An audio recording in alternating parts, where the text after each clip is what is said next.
Yes, very good. इसका मतलब है पर सीसी ना, तो 1 सेंटीमीटर क्यूब है। 2 ग्राम, तो 2 ग्राम मतलब आयरन का अगर तुम 1 सेंटीमीटर क्यूब ले लेते हो तो वहां पे तुम्हें मास कितना मिलेगा उतने वॉल्यूम में? 2 ग्राम। 2 ग्राम। क्लियर है इतना कि नहीं? ओके। अगर तुम्हारे पास लिखा हुआ है कि आयरन, आयरन को Fe से रिप्रेजेंट किया जाता है, आयरन की डेंसिटी जो है वो 2 ग्राम पर सीसी है, तो इससे क्या समझ में आता है? 1 ग्राम में 2 ग्राम ना, 1 सेंटीमीटर क्यूब में 2 ग्राम। देखो, अगर सही पढ़ोगे तो सही लिखोगे। क्वेश्चन ये है कि आयरन की डेंसिटी जो है वो 1 ग्राम पर सीसी है। सॉरी, 8 ग्राम, सॉरी 8 ग्राम पर सीसी है, यही लिखा था ना पिछली बार? 2 ग्राम लिखा था। Okay okay okay. मैं तो ऐसी डमी वैल्यूज ले रहा हूँ तुम्हें समझाने के लिए, वैल्यूज का एक्चुअली मतलब थोड़ी ना है। ठीक है ना? तो मान लो डेंसिटी जो है वो 2 ग्राम पर सीसी है, इसका मतलब क्या हुआ कि अगर तुम आयरन का 1 सेंटीमीटर क्यूब लोगे, ये वॉल्यूम को रिप्रेजेंट करता है, तो उतने वॉल्यूम में मास कितना मिलेगा आयरन का? 2 ग्राम मिलेगा, ये मास को रिप्रेजेंट करता है। क्लियर है इतना कि नहीं? मान लो वाटर है, H2O है ना? H2O की अगर हम लोग बात करें, वो भी 4 डिग्री सेल्सियस पर, तो इस टेम्परेचर पे H2O की डेंसिटी जो होती है वो होती है 1 ग्राम पर सीसी। क्लियर है? What is the meaning? What is the meaning? 1 centimetre cube में 1 ग्राम। 1 सेंटीमीटर क्यूब में 1 ग्राम मिलेगा, सही है? तो देखो जरा, दोनों का अगर हम लोग सेम वॉल्यूम ले तो मास किसमें ज्यादा मिल रहा है? आयरन में। तो इसीलिए आयरन क्या है? हैवियर है, हैवियर देन वाटर। यस और नो? अच्छा, अच्छा कॉटन का मान लो हमने 1 kg ले लिया और आयरन का हमने 1 kg ले लिया, तो ज्यादा भारी कौन है?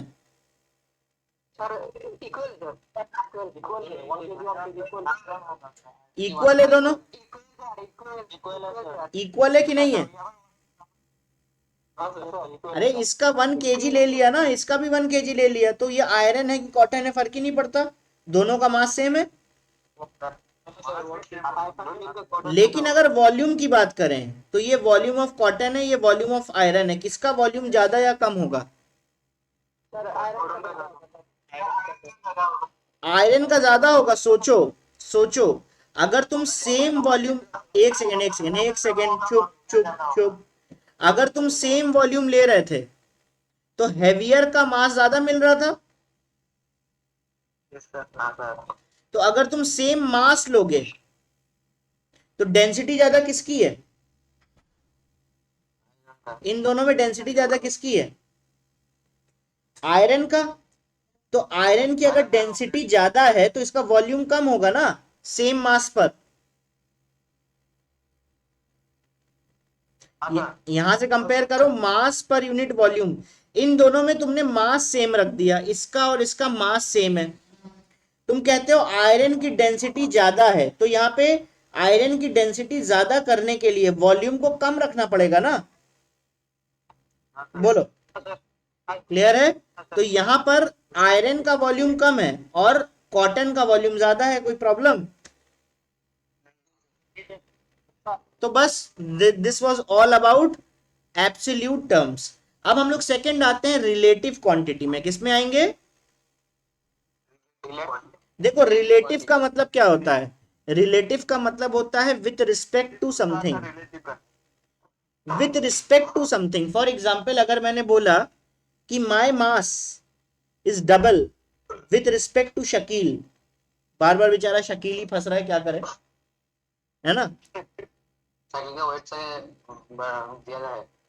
हाँ, तो अगर मैं बोलूं कि my mass is double, twice with respect to Shakeel, तो इसका मतलब क्या हुआ?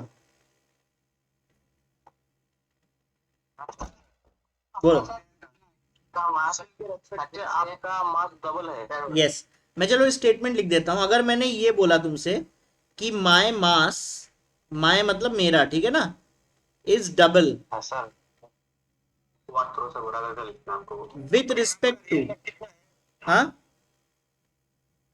140, my mass is double with respect to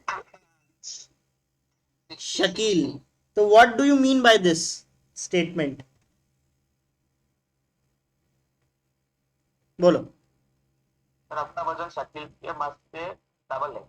हाँ, तो कभी भी हम लोग किसी को कंपेयर करते हैं ना, तो वहां पे जनरली विथ रिस्पेक्ट टू लगाते हैं, है ना, किस, ठीक है ना। अगर मैं कभी भी किसी के मास को किसी दूसरे के मास से कंपेयर करूंगा, तो इंग्लिश लैंग्वेज में मैं कौन सा टर्म यूज करूंगा? WRT, मतलब विथ रिस्पेक्ट टू। बात समझ में आई कि नहीं? हाँ सर, ठीक है ना। तो अगर मान लो मेरा मास जो है, अगर मान लो मेरा मास जो है और शकील का मास मैं कंपेयर करूं, मान लो अगर मेरा मास है x, तो शकील का मास कितना हुआ बताओ? x अपॉन 2 हुआ कि नहीं है? दोनों के बीच में ट्वाइस का डिफरेंस रहना चाहिए। तो अगर मेरा x है तो शकील का x/2 है। अगर मेरा मान लो ट्वाइस x होता तो शकील का कितना होता? x होता। अगर मेरा मास x/3 होता तो शकील का कितना होता? x/6। क्लियर है इतना कि नहीं?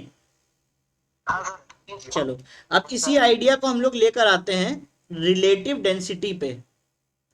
इसी आइडिया को हम लोग लेके आते हैं रिलेटिव डेंसिटी पे।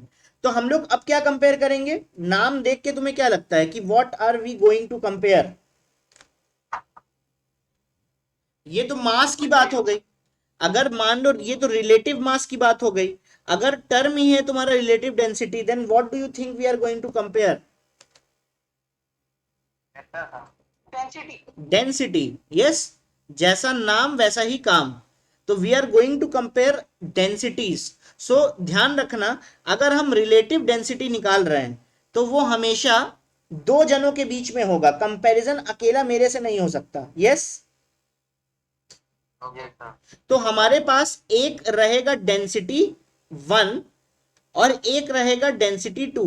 मतलब हमने यहां पे इसको हम लोग कैसे रीड करेंगे कि this is relative density of object 1 with respect to object 2। Clear है इतना कि नहीं? हम लोग यहां पे एक्चुअली डेंसिटी निकाल किसकी रहे? इसका डेंसिटी निकाल रहे हैं, इसका रिलेटिव डेंसिटी निकाल रहे हैं। किसके रिस्पेक्ट में निकाल रहे हैं? ऑब्जेक्ट 2 पे। तो यहां पे रेफरेंस कौन हुआ? ऑब्जेक्ट 2 हमारा क्या हुआ? रेफरेंस हुआ, है ना। और ये क्या हुआ? ये हमारे पास एक टेस्ट सब्जेक्ट हुआ जिसका हम लोग डेंसिटी, मतलब रिलेटिव डेंसिटी निकाल रहे होंगे। क्लियर है इतना कि नहीं? ये एक टेस्ट सब्जेक्ट है, मतलब जिसके ऊपर हम लोग को कैलकुलेशन करनी है, और किसके रिस्पेक्ट में करनी है? रेफरेंस के रिस्पेक्ट में। क्लियर है इतना? चलो, तो हम लोग नेक्स्ट पेज पे आते हैं। ओके, तो हम लोग यहाँ पे एक्सक्लूसिवली रिलेटिव डेंसिटी की बात कर रहे हैं। रिलेटिव डेंसिटी की बात कर रहे हैं, और रिलेटिव डेंसिटी है किसके बराबर?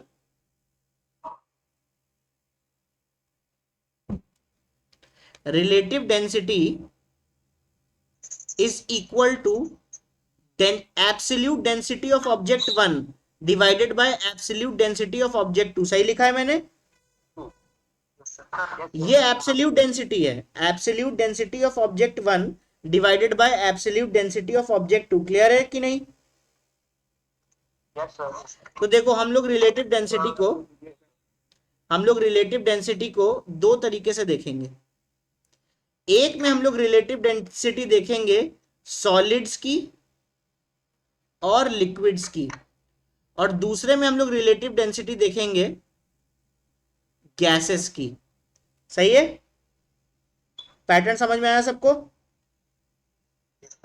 ओके, सॉलिड और लिक्विड को एक साथ और गैसेस को अलग इसलिए रखा है क्योंकि सॉलिड के ऊपर प्रेशर और टेम्परेचर का फर्क ज्यादा नहीं पड़ता है। मान लो मेरे पास एक आयरन का ब्लॉक है, मैं इसके ऊपर बहुत ज्यादा प्रेशर लगाऊं तो क्या आयरन के क्या वॉल्यूम में कोई चेंज आएगा?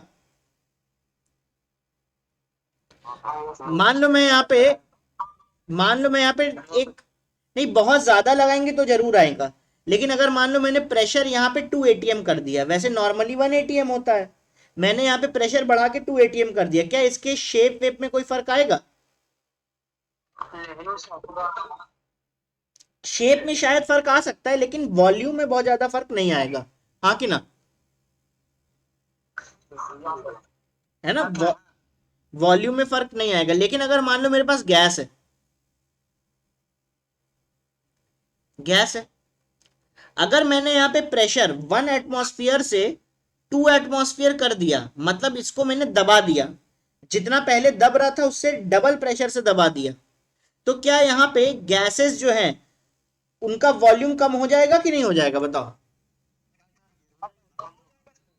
ठीक है ना, अगर तुम यहाँ पे थोड़ा बहुत टेम्परेचर का चेंज लाओगे, थोड़ा बहुत 2 डिग्री 4 डिग्री, तो बहुत ज्यादा इसके शेप में फर्क नहीं पड़ेगा। लेकिन अगर तुम यहाँ पर 2-4 डिग्री का फर्क लाओगे तो ये एक्सपैंड कर जाएगा कि नहीं कर जाएगा, बताओ? एक्सपैंड तो वैसे ये भी करेगा लेकिन इसको ज्यादा टेम्परेचर का रिक्वायरमेंट है। जब तुम यहाँ पे इसको एकदम रेड हॉट कर दोगे या बहुत गर्म करोगे तब यहाँ पे इसके वॉल्यूम में फर्क पड़ेगा।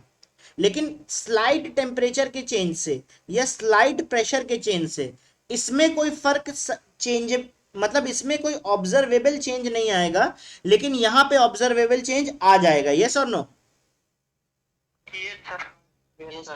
है ना, ऑब्जर्वेबल चेंज का मतलब होता है ऐसा चेंज जो कि हमें अपनी आंखों से दिखता हो। क्लियर है इतना? ओके, देखो सॉलिड और लिक्विड में टेम्परेचर और प्रेशर का बहुत वास्ट डिफरेंस नहीं आता। मतलब अगर हम लोग बहुत थोड़ा टेम्परेचर या बहुत थोड़ा प्रेशर इंक्रीज या डिक्रीज करें तो सॉलिड के वॉल्यूम में बहुत ज्यादा फर्क नहीं पड़ेगा। यस और नो?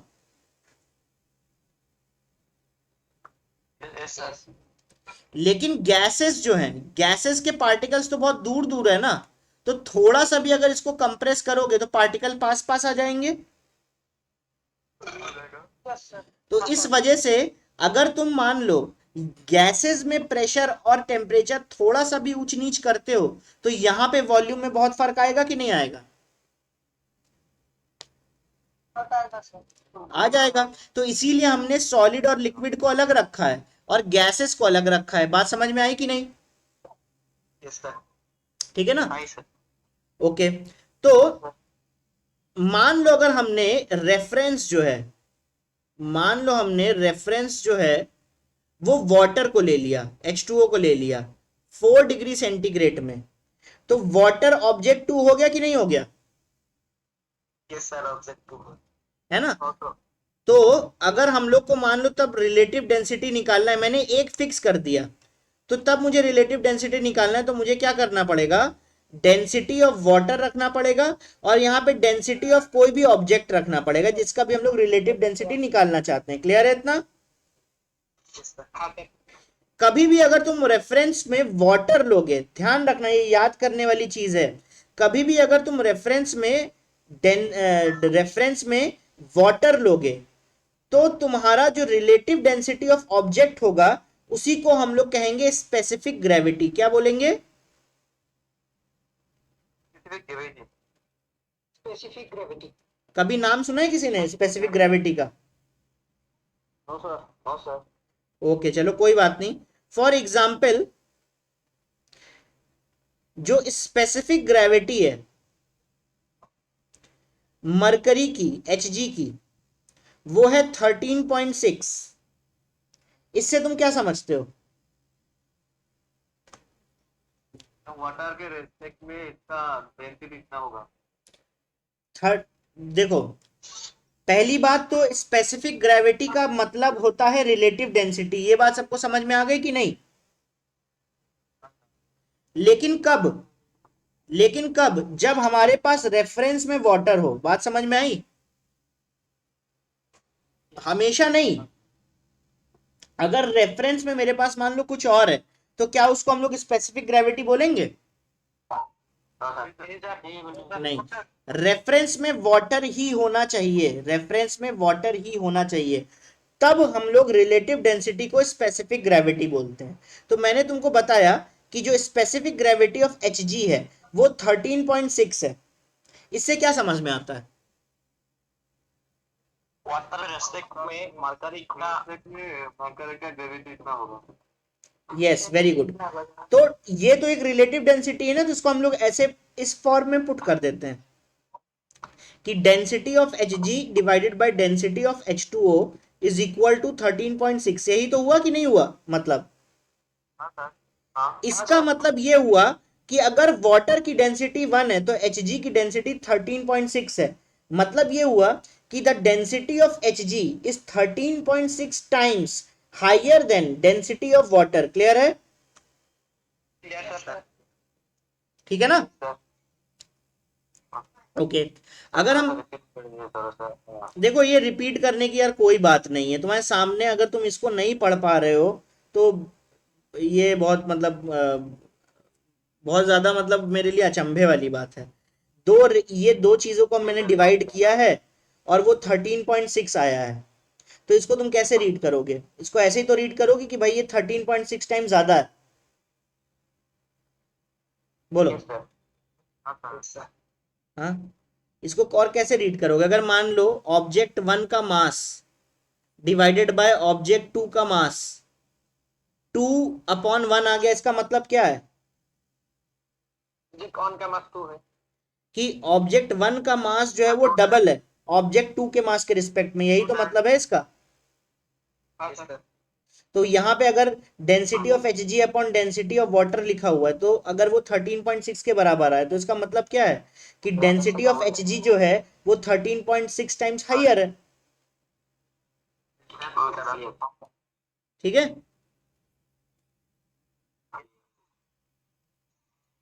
चलो, अब आते हैं रिलेटिव डेंसिटी ऑफ गैसेस पे। लेकिन रिलेटिव डेंसिटी ऑफ गैसेस पे आने से पहले मैं तुमको एक छोटा सा मैनिपुलेशन दिखाना चाहता हूँ।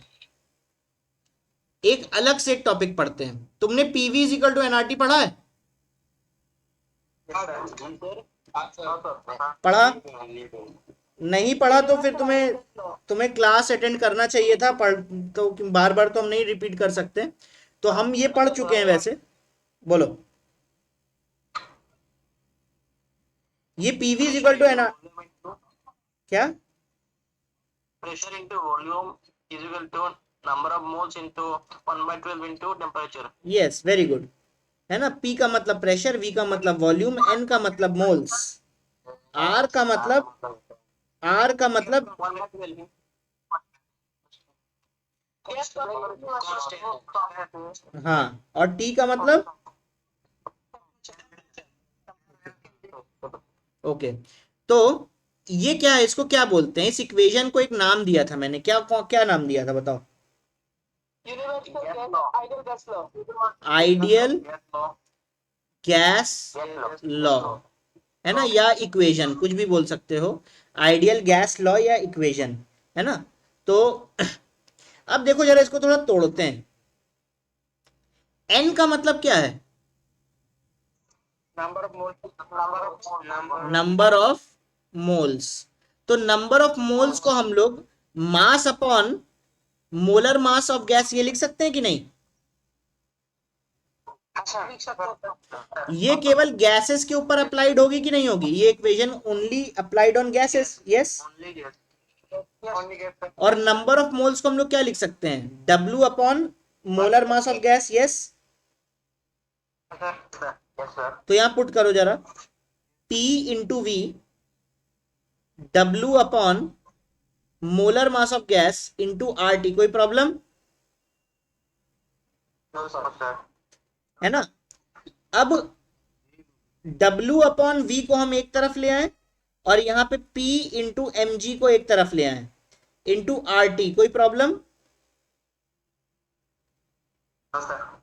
No sir, no sir. ये W अपॉन V का मतलब क्या हुआ? डेंसिटी हुआ कि नहीं हुआ बताओ? Yes sir, mass upon volume is equal to density. Yes sir. तो this is density of gas. अब देखो हम पूरा लिखते हैं। यही सेम इक्वेशन को मैंने मैनिपुलेट करके, है ना, एक दूसरे यूजेबल फॉर्म में कन्वर्ट कर दिया। और वो कौन सा फॉर्म है? Pressure into molar mass of gas is equal to density of gas into R into T. Yes, yes, clear है इतना कि नहीं? Yes sir. कोई प्रॉब्लम? No sir. तो गैस का पहला यूजेबल फॉर्म देखो, आया हर चीज यहीं से है। ये फर्स्ट है, और कभी कभी डायरेक्ट क्वेश्चन करने के लिए ये सेकंड है। अगर मान लो गैस का तुमको डायरेक्ट क्वेश्चन कर लिया जाए कि find the density of gas, तो हम एक बार सोचना इसको, क्या हम ये फॉर्मूला अप्लाई कर सकते हैं? क्लियर है इतना? तो अगर मैं तुमसे ये बोलूं, आपको स्क्रीन रिकॉर्ड करके ग्रुप पे भेज देना है। हमारे पास नेटवर्क बहुत खराब है, बारिश हो रहा। बारिश हो रहा है तो भीग का ही नहीं रहे हो? बारिश आएगा सर, नेटवर्क बहुत खराब है, आवाज नहीं आती। आप स्क्रीन रिकॉर्ड करो ना। नहीं, स्क्रीन रिकॉर्ड तो कर रहे हैं, तुम भीग का ही नहीं रहे हो भाई। हाँ सर। जाओ मजे में एकदम खेलो कूदो, झमाझम बारिश हो रही है बाहर। इस्लाम की गाना लगा था। हाँ, पीछे गाना लगा देना एक बैकग्राउंड में। और कुछ विकेट्स में विकेट रन मिल जाए। किसी ने देखी वो वाली फिल्म द गुरु? ना, गुरु। हाँ सर। गुरु देखी है? उसमें ऐश्वर्या राय जैसे डांस करती है बारिश में, वैसे ही डांस करो अभी बारिश में, और क्या। क्या समझे? मयूर पक्षी की तरह। चलो अच्छा ठीक है, मैं स्क्रीन रिकॉर्ड कर रहा हूँ, तुमको भेज दूंगा बाद में। ओके, इधर पे देखो। अगर कोई क्वेश्चन ऐसा मैं देता हूं तुमको कि फाइंड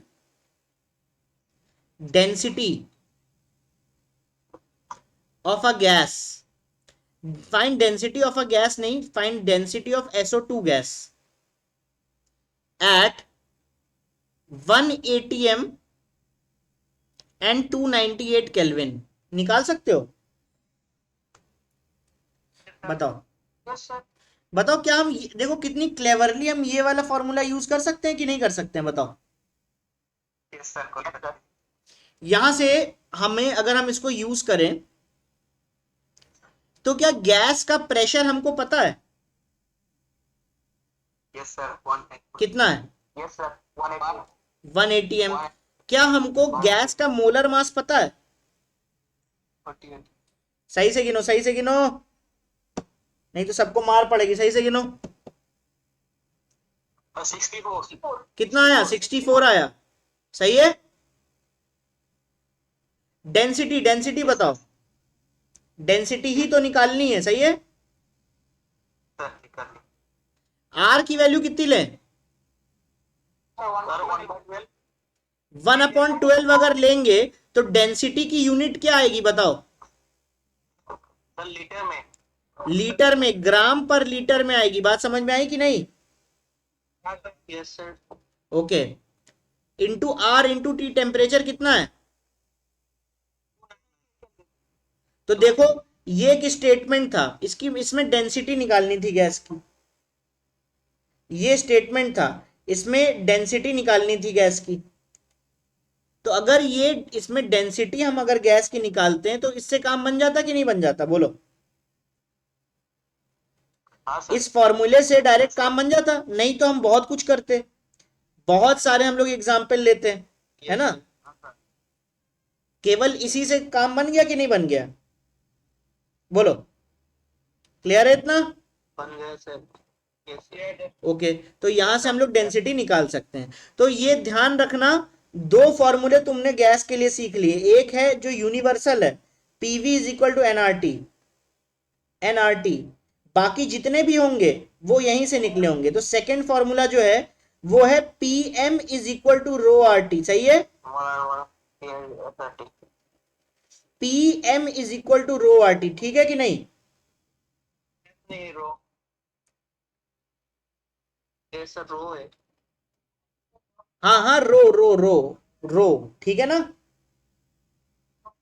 अरे सिंबल तुम कुछ भी रख लो यार, तुम इसको डी रख दोगे तो कोई क्या डेंसिटी का मीनिंग बदल जाएगा क्या?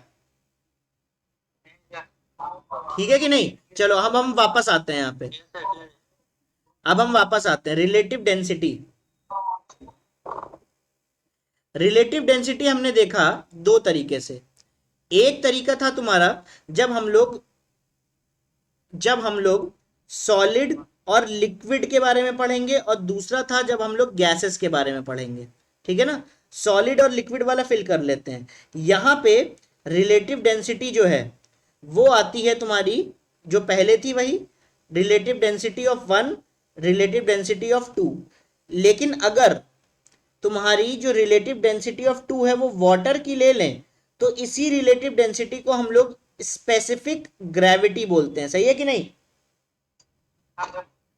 तो तब हम लोग जिसका भी स्पेसिफिक ग्रेविटी निकाल रहे हैं उसकी डेंसिटी यहां रखेंगे और यहां पे रखेंगे वाटर की डेंसिटी। क्लियर है इतना? Yes sir. बोलो। एक तो ये हो गया, अब सेकंड पे आते हैं हम लोग।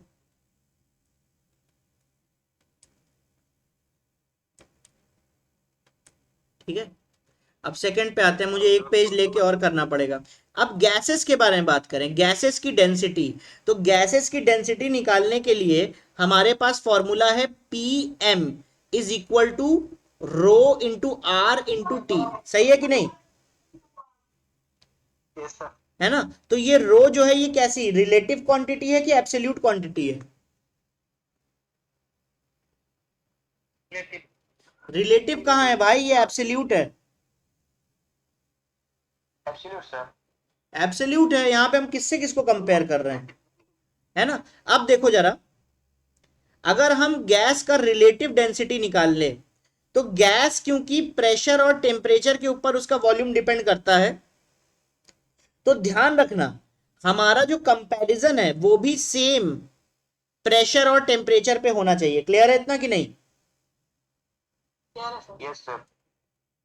तो दो गैस है हमारे पास, गैस वन है उसकी डेंसिटी ले लो at pressure P temperature T, और गैस टू है उसकी डेंसिटी ले लो at the same pressure P and same temperature T. Clear है इतना?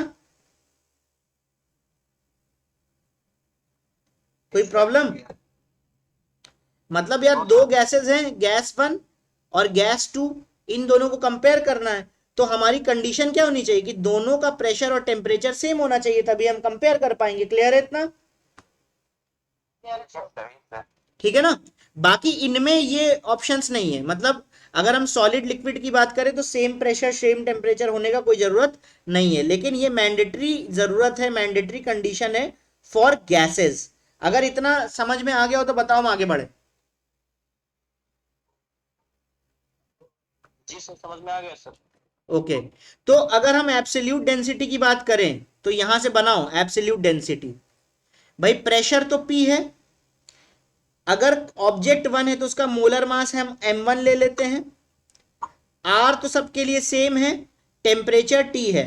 सिमिलरली अगर हम लोग रो टू लेंगे तो हमने पहले ही डिस्कस किया है कि प्रेशर और टेम्परेचर दोनों का सेम होना चाहिए।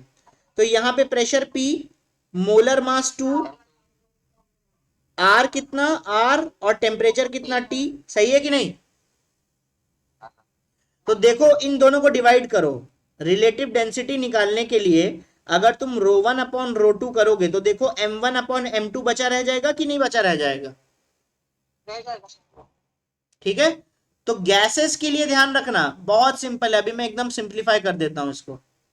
गैसेस के लिए ध्यान रखना, जो rho one upon rho two करते हो ना, उसको तुम molar mass one upon molar mass two भी लिख सकते हो। क्लियर है इतना कि नहीं? हाँ सर। कोई प्रॉब्लम?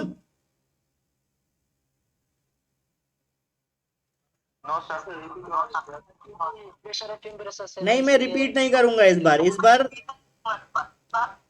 सुनो, इस बार मैं रिपीट नहीं करूंगा। अब तुम्हारे सामने हर चीज लिखी हुई है, पढ़ो और खुद से समझो। कहां कहां पे प्रॉब्लम है वो बताओ।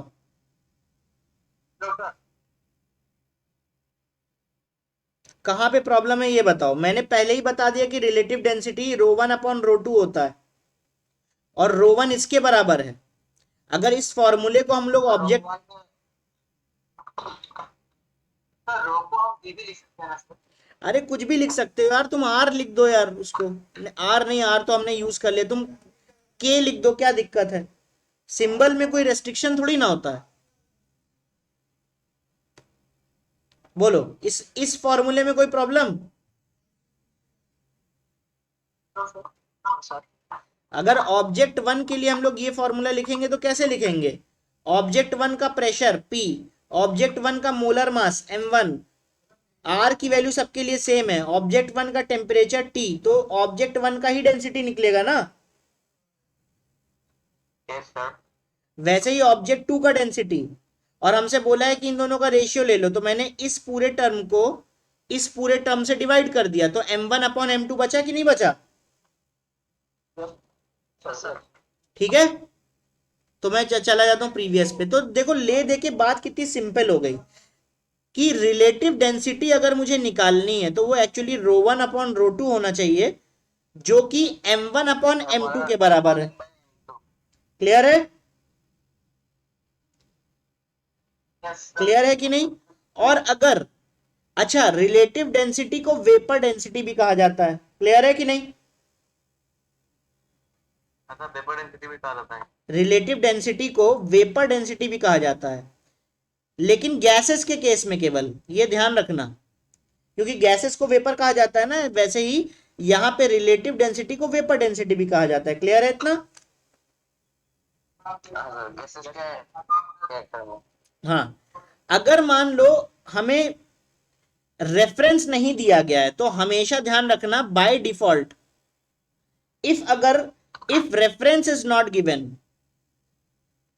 if reference is not given, तो बाय डिफॉल्ट जो रेफरेंस हो जाता है वो H2 गैस हो जाती है। क्लियर है कि नहीं है? बताओ। Yes sir. तो उस केस में जो वेपर डेंसिटी है या तो जो रिलेटिव डेंसिटी है उसको हम लोग M1/M2 लिखेंगे, और क्योंकि बाय डिफॉल्ट में हम लोग रेफरेंस क्या ले रहे हैं, हाइड्रोजन, तो हाइड्रोजन का मोलर मास कितना होता है? तो जिस ऑब्जेक्ट का हम लोग रिलेटिव डेंसिटी निकाल रहे हैं उसके मोलर मास को अगर 2 से डिवाइड कर दें तो वही तुम्हारा वेपर डेंसिटी या रिलेटिव डेंसिटी बन जाएगा। क्लियर है इतना कि नहीं? क्लियर है सर। चलो मैं फिर से एक बार शुरुआत से, अब कहानी हो गई है खत्म, अब आएंगे हम लोग क्वेश्चंस पर। इधर पे ध्यान से देखो, रिलेटिव डेंसिटी मेन हमको पढ़ना है, हमको एक्चुअली डेंसिटी नहीं पढ़ना था, इसीलिए डेंसिटी के मैंने क्वेश्चन नहीं कराया तुम्हें। हमें किसके बारे में पढ़ना है? Relative density. तो रिलेटिव डेंसिटी हम लोग निकाल सकते हैं, अच्छा एक सेकेंड, ये हम पहले ही लिख चुके हैं ना यहाँ पे सॉलिड वाला, तो ये दोबारा लिखने की जरूरत नहीं है ना। तो रिलेटिव डेंसिटी निकालने के लिए हम लोग सॉलिड लिक्विड का रिलेटिव डेंसिटी एक साथ देखेंगे और गैसेस का रिलेटिव डेंसिटी एक साथ देखेंगे। ठीक है कि नहीं? ठीक है कि नहीं? यहां पर भी रिलेटिव डेंसिटी होता है ρ1/ρ2, है ना। और एक स्पेसिफिक केस में जब हम लोग रेफरेंस जो है वो वाटर ले लें तब हम लोग रिलेटिव डेंसिटी को स्पेसिफिक ग्रेविटी बोलते हैं। क्लियर है इतना? अब यहां पर आते हैं, रिलेटिव डेंसिटी ऑफ गैसेस के बारे में बात करें, तो गैसेस की अगर रिलेटिव डेंसिटी की अगर बात करें तो जो वेपर रिलेटिव डेंसिटी को इस केस में वेपर डेंसिटी भी कहा जाता है, और क्या लिखा जाता है, वही सेम कॉन्सेप्ट है, ρ1/ρ2, है ना, जो कि फाइनली सॉल्व करके किसके बराबर आता है? M1/M2। बस फॉर्मूला अप्रोच तुम्हें सीखना है। तो अगर, और हाँ, एक यहां पे स्टार मार्क करके मैं दिखा देता हूं कि अगर तुम्हें M2 मतलब रेफरेंस नहीं गिवन है तो रेफरेंस बाय डिफॉल्ट क्या ले लोगे बताओ?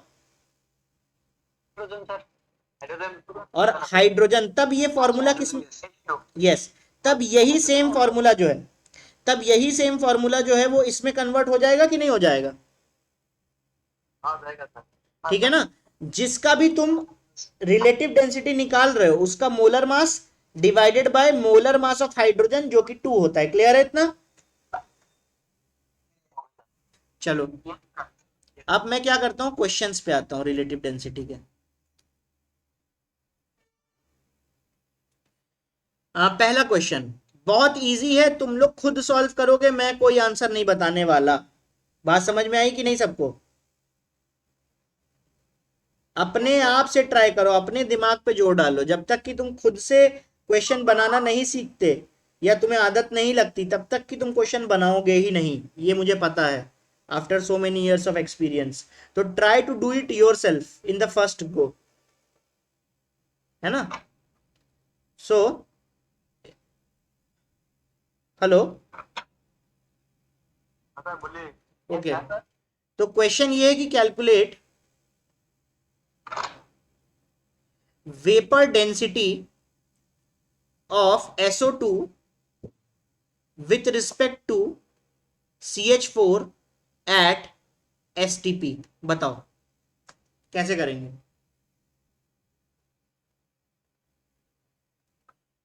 एट STP, देखो STP का मतलब प्रेशर और टेम्परेचर होता है कि नहीं होता है? इसका मतलब कह रहा है कि ये भी STP पे, ये भी STP पे, मतलब दोनों का प्रेशर टेम्परेचर सेम है। इस कंडीशन में बताओ दोनों का वेपर डेंसिटी या रिलेटिव डेंसिटी क्या होगा, बताओ। 4 होगा, वेरी इजी, 4 होगा, है ना? जब मैंने देखा कि यहाँ पे प्रेशर टेम्परेचर और यहाँ का प्रेशर टेम्परेचर सेम है, तो मैंने देखा कि भाई दोनों का आरडी या तो जो वेपर डेंसिटी है वो m1/m2 के बराबर होता है। m2 होता है रेफरेंस, मतलब CH4, तो CH4 का 16, और m1 होता है जिसका निकालते हैं, मतलब SO2।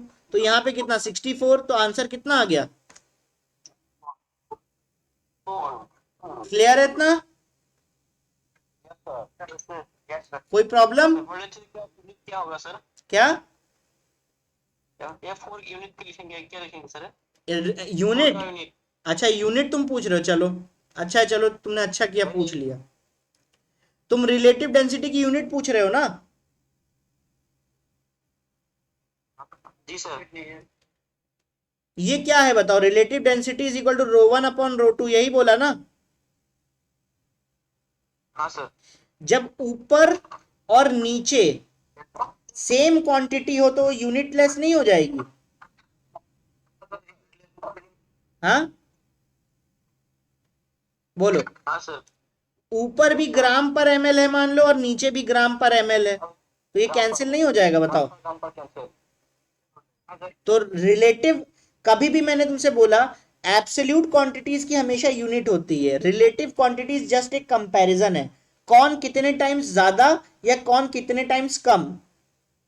तो कितने टाइम्स की कोई यूनिट नहीं होती, इसीलिए इसको हम लोग क्या लिखेंगे, यूनिट लेस। क्लियर है? Yes sir. चलो नेक्स्ट क्वेश्चन लेते हैं।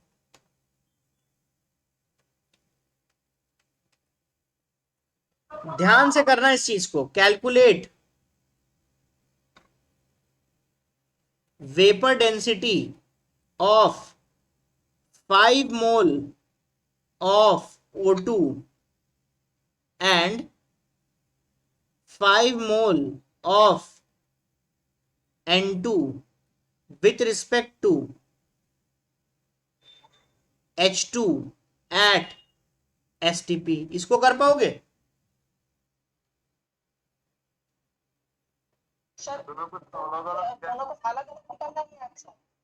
तुम्हें क्वेश्चन पढ़ के क्या समझ में आता है बताओ?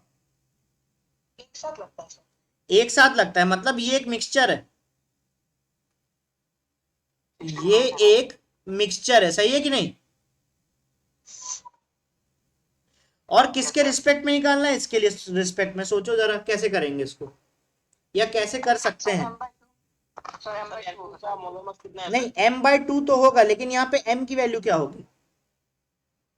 Sir oxygen plus nitrogen. अरे ऑक्सीजन प्लस नाइट्रोजन दोनों मोलर मास को ऐड कैसे कर सकते हो? H105। आजा चलो। मास निकालना पड़ेगा शायद, वो क्या? वो गैस का एक मास निकालते थे हम मोल करके। Yes, very good very good. देखो बेटा, हाँ जी भाई। मैं ये कर देता हूँ, निकुंजन, निकुंजन नाम है ना? Yes sir. हाँ, तुमने सही पकड़ा एकदम, वेरी गुड। देखो, तुम्हें बस अपना थोड़ा सा दिमाग चलाना है यार। तुम्हें जो गिवन है ना, बस उसी के बारे में बात करनी है। अब एक बात बताओ, पहले हम लोग प्रीवियस क्वेश्चन में हम लोग क्या कर रहे थे? एक गैस था, सही है कि नहीं? हाँ सर। एक गैस था, लेकिन अब डिफरेंस क्या है? अब हमारे पास एक साथ दो गैस है, यही तो डिफरेंस आया कि नहीं? हाँ सर। अगर हम एक गैस की बात करें तो वहां पे एक गैस का मोलर मास होता है, लेकिन मिक्सचर ऑफ गैस के बारे में मैंने तुम्हें क्या बताया है? Average molar mass. तो यहां पे इसका एवरेज मोलर मास निकालना पड़ जाएगा, बस यही प्रॉब्लम है कि नहीं? Yes sir. अब देखो क्वेश्चन को, सबसे पहले अब मेरा पूरा जो अटेंशन है ना, वो इस पे आ जाता है कि ये जो मिक्सचर गिवन है, माइक बंद करो। अब मेरा पूरा अटेंशन आ जाता है कि ये जो मिक्सचर गिवन है, जिसमें कि मेरे पास 5 मोल ऑक्सीजन और मेरे पास 5 मोल नाइट्रोजन है, ये जो मिक्सचर है, इसका मोलर मास तो हम निकाल नहीं सकते, क्योंकि कोई एक सब्सटेंस होना चाहिए। तो हम इसका क्या निकाल सकते हैं बताओ? एवरेज मोलर मास क्या होता है? टोटल मास को अपन total mole upon total mole. ये करेंगे कि नहीं करेंगे बोलो? तो सोचो, 5 मोल ऑक्सीजन का मास कितना होता है बोलो? 5 मोल oxygen, what do you get it? 160 sir. 160, yes. 5 mole nitrogen, fast fast, come on. Nitrogen का 140। 140। किसी को कोई प्रॉब्लम? टोटल मोल बताओ कितने? 10 मोल। तो आंसर कितना, 30 आ जाएगा कि नहीं आ जाएगा मोलर मास? आ जाएगा सर। अब बताओ, अब हमें देखो क्या करना है, अब हमें रिलेटिव डेंसिटी निकालनी है। किसके किसके बीच में? रिलेटिव डेंसिटी मतलब डेंसिटी ऑफ मिक्सचर का डेंसिटी ऑफ हाइड्रोजन के रिस्पेक्ट में, सही है कि नहीं? तो हम क्या लिख सकते हैं? Molar mass of mixture divided by molar mass of hydrogen, ये लिख सकते हैं। Yes sir. तो मिक्सचर का मोलर मास कितना लेकर आए? 30। हाइड्रोजन का मोलर मास कितना है? आंसर कितना आ गया? बस, क्लियर है इतना?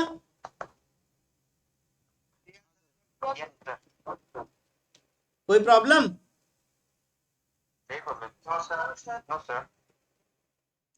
एक बार देख लो अच्छे से ये क्वेश्चन कि मैंने क्या क्या किया और क्यों किया। सबसे बड़ी प्रॉब्लम आती है कि तुम actually plus minus multiplication division करना तो आता है, लेकिन कब करना है ये नहीं पता है। मेरा आवाज आ रहा है सबको? ओके, है ना? तो सोचो मैंने कब और क्या किया। क्वेश्चन में मुझसे एवरेज मोलर मास नहीं पूछा गया था, क्वेश्चन में मुझसे क्या पूछा गया था?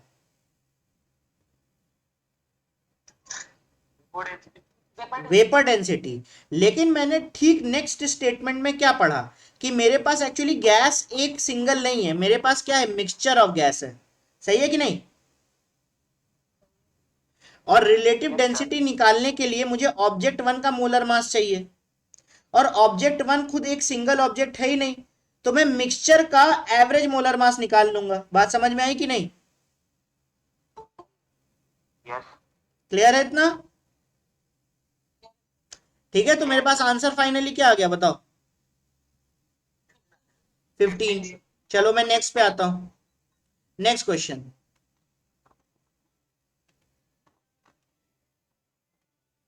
16 ग्राम of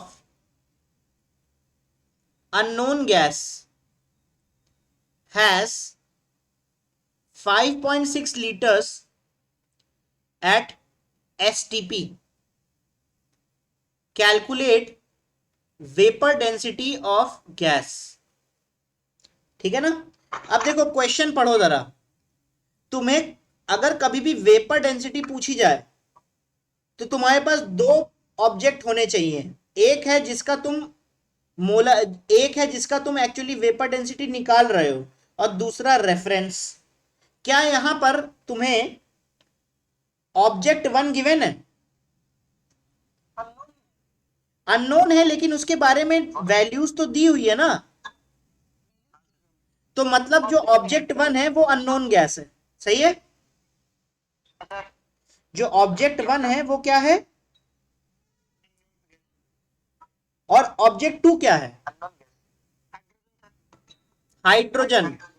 आंख, नाक, मुंह, कान और बाकी जितने भी सेंसेस होते हैं सब खोल के क्लास करनी पड़ेगी केमिस्ट्री की, खासकर फिजिकल केमिस्ट्री की। मैंने बात अभी थोड़ी देर पहले बताया था कि ऑब्जेक्ट 2 अगर गिवन ना हो तो क्या लेते हैं? हाइड्रोजन। तो यहां पर हमने क्या ले लिया? हाइड्रोजन। अब ये अननोन गैस है। मुझे पता है कि अगर मुझे vapour density of unknown gas निकालना है ना, तो मुझे ρ1/ρ2 करना पड़ेगा, m1/m2 करना पड़ेगा। मुझे पता है कि m2 जो है वो तो 2 है, लेकिन क्या मुझे m1 पता है? No sir. नहीं पता है। अगर ये मिल जाए तो क्या मेरे पास आंसर आ जाएगा? हाँ सर। तो सोचो m1 कैसे आ सकता है, सोचो m1 कैसे निकाल सकते हैं, बोलो बोलो। सर मास बाय वॉल्यूम करके वॉल्यूम क्या? सर डेंसिटी देखो तो मास बाय वॉल्यूम सर वहां डेंसिटी निकल जाएगा। डेंसिटी को तो m हो जाएगा। डेंसिटी तो निकल जाएगा, लेकिन हमारे पास डेंसिटी ये, अगर हम ये फॉर्मूला यूज करना चाहेंगे तो हमारे पास ρ1 और ρ2 दोनों होना चाहिए। बात समझ में आई कि नहीं? Yes sir. तो ρ2 ρ1 तो चलो निकल जाएगा, फिर ρ2 नहीं है। हाइड्रोजन की डेंसिटी कैसे निकालोगे बताओ? समझे कि नहीं समझे? हाँ सर। हाँ सर। या अगर ये यूज नहीं कर पा रहे तो ये यूज करेंगे। अगर ये यूज करेंगे तो हमें m2 इस बार पता है, m1 नहीं पता है। क्लियर है इतना कि नहीं? लेकिन m1 हम निकाल सकते हैं, सोचो कैसे। मैं तुम्हें दो तरीके बता सकता हूं m1 निकालने के, बस तुम्हें सोचना पड़ेगा थोड़ा। pm is equal to rho RT। Yes, very good. चलो लगाओ, Pm इज इक्वल टू ρRT हाइड्रोजन के ऊपर। प्रेशर टेम्परेचर गिवन है कि नहीं? Yes sir. फॉर सिंप्लिसिटी देखो, फॉर सिंप्लिसिटी हम STP को 1 atm, वैसे होता है 1 बार, और प्रेशर टेम्परेचर को 273 केल्विन लेते हैं। बात समझ में आई कि नहीं? Yes sir. क्लियर है? ओके। तो सोचो अगर मुझे m1 निकालना है तो इस गैस का मुझे पता है ना, Pm इज इक्वल टू ρRT। तो Pm is equal to ρ into R into T। अगर तुम ये गैस 1 पे लगाओगे, है ना, तो यहां पे P प्रेशर कितना लिखे बताओ? 1 atm। मोलर मास तो गैस 1 का निकालना है मुझे, तो m को m रहने दे। Yes sir. हाँ सर। रो निकाल सकते हो कि नहीं? मास पर यूनिट वॉल्यूम बोलो। हाँ सर। तो 16/5.6 हुआ कि नहीं हुआ? बोलो। Yes sir. हाँ सर। हाँ सर। ठीक है। आर की वैल्यू कितनी? 1/12 ले, क्योंकि ये लीटर में यूज किया है और प्रेशर हमने एटमॉस्फेयर में यूज किया है। सर 16 और 5.6 का पर यूनिट देख कर नहीं रही है सर। यार देखो, अभी थोड़ी देर पहले हमने यूनिट डिस्कस की थी। मैंने बोला था कि आर की वैल्यू 1/12 कब लेते हैं? No sir. नो नो मैं ये नहीं बताया हूँ सर, हाँ। सब्मरीन और 5.6 का कैंसर तभी होगा जब इन लोगों का सेम यूनिट होगा। नहीं, यहाँ पे कैंसिल क्यों एक होगा? unit है। ये मास है, ये मास है, ये वॉल्यूम है, तो ये डेंसिटी हुआ ना। हाँ सर ठीक है सर। ठीक है ना? और ये कितना है? 273। एम आ जाएगा कि नहीं आ जाएगा बताओ? आ जाएगा। आ जाएगा। एक और तरीका बताता हूं, चलो। ये एक तरीका है, यहां से तुम एम निकाल सकते हो। तो निकलना पाएगा सर। नंबर ऑफ मोल्स निकाल के क्या करोगे? नंबर ऑफ मोल्स निकालने के लिए एम की जरूरत पड़ेगी ना, वो कहां से आएगा? 16 upon molar mass equal to बेटा एक बात बताओ, एक सेकंड, एक सेकंड, एक सेकंड। नंबर ऑफ मोल्स निकालने के लिए मोलर मास की जरूरत पड़ेगी? हाँ सर। तो वही तो गिवन नहीं है। 5.6 by 2 to 1 equal to 16 by molar mass। अरे बेटा, मोलर मास ही तो गिवन नहीं है ना, तुम्हें नंबर ऑफ मोल्स गिवन है। दो अननोन लेके कैसे निकाल लोगे? एनीवेज, ये मेथड समझ में आया सबको कि नहीं आया बताओ? हाँ सर। ये मेथड सबको समझ में आया एम निकालने का? अरे हाँ ना, कुछ तो बोल दो। एक और मैं चलो तुम्हें सिंपल एक मेथड बताता हूं, एक सिंपल मेथड। देखो, जब चीजें सिंपल होती है ना, तो एक्चुअली सोचने की चीजें ज्यादा होती हैं उसमें। देखो, मुझे पता है कि कोई भी गैस है, एसटीपी पर एवागेंड्रोस लॉ के हिसाब से एक मोल उस गैस का 22.4 लीटर ऑक्यूपाई करेगा कि नहीं? बोलो हाँ कि ना। ये क्या है? ये एवागेंड्रोस लॉ है, ये एवागेंड्रोस लॉ है, सही है? बोलो हाँ कि ना। जी सर। अच्छा, एक मोल सब्सटेंस का जो मास होता है वही मोलर मास होता है। जी सर। तो सोचो जरा, ये एसटीपी पहले से ही गिवन है, हाँ सर। और इसके हिसाब से हमारे पास 16 ग्राम है 5.6 लीटर्स में। कोई प्रॉब्लम? ये गिवन है, हाँ कि ना? हाँ तो अगर तुम्हें 16 ग्राम 5.6 लीटर में लीटर वॉल्यूम ऑक्यूपाई कर रहा है एसटीपी पे, तो सोचो क्या हम ये निकाल सकते हैं कि 22.4 लीटर में कितना मास आएगा? ये निकाल सकते हैं कि नहीं? Yes sir. निकालो, कितना आएगा बोलो? 64 ग्राम आएगा। बोलो, 64 ग्राम आएगा कि नहीं आएगा? देखो भाई, अगर 16 ग्राम में 5.6 लीटर है, तो 1 लीटर में 16 अपॉन 5.6 ग्राम होगा कि नहीं होगा? बोलो। तो 22.4 लीटर में 16 डिवाइडेड बाय 5.6 इंटू 22.4 इतना आएगा कि नहीं आएगा? बोलो। हाँ सर। तो ये 1 है, ये 4 है, 4 टाइम्स है। 5.6 जो है वो 1/4 है 22.4 का। तो ये 1 और ये 4 इतना आएगा कि नहीं आएगा बताओ? आएगा। इसका कंक्लूजन क्या हुआ? इसका कंक्लूजन ये हुआ कि अगर 5.6 लीटर में 16 ग्राम है, तो 22.4 लीटर में इसका 4 टाइम्स मतलब 64 ग्राम होगा कि नहीं होगा? बोलो। होगा। होगा सर। अब एवागेंड्रोस लॉ को थोड़ा दिमाग से लगाओ। 22.4 लीटर एसटीपी पर कोई भी गैस का 1 मोल होता है, हाँ सर। तो 22.4 लीटर एसटीपी पे इस गैस का कितना मास है? तो इसका मतलब इस गैस का एक मोल जो है वो 64 ग्राम के बराबर है कि नहीं? हाँ सर। तो मोलर मास कितना हो गया? एम की वैल्यू 64 आ गई कि नहीं आ गई बताओ?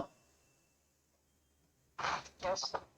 तो अब यहां पे वेपर डेंसिटी निकाल लो। m1 कितना आया? 64। m2 कितना आया? 2। आंसर कितना आया? 32। क्लियर है? क्लियर है सबको?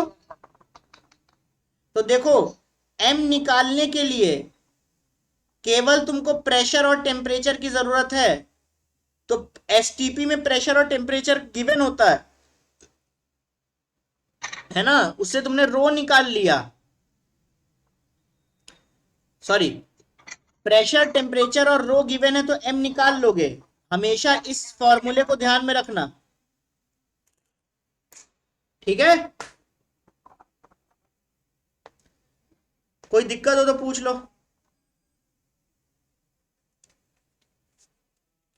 कोई प्रॉब्लम है तो पूछ लो। सही है सर। ठीक है, चलो आज मेरी तरफ से इतना ही, नेक्स्ट क्लास में मिलेंगे। Okay sir, thank you sir. Okay okay, चलो लीव कर सकते हो।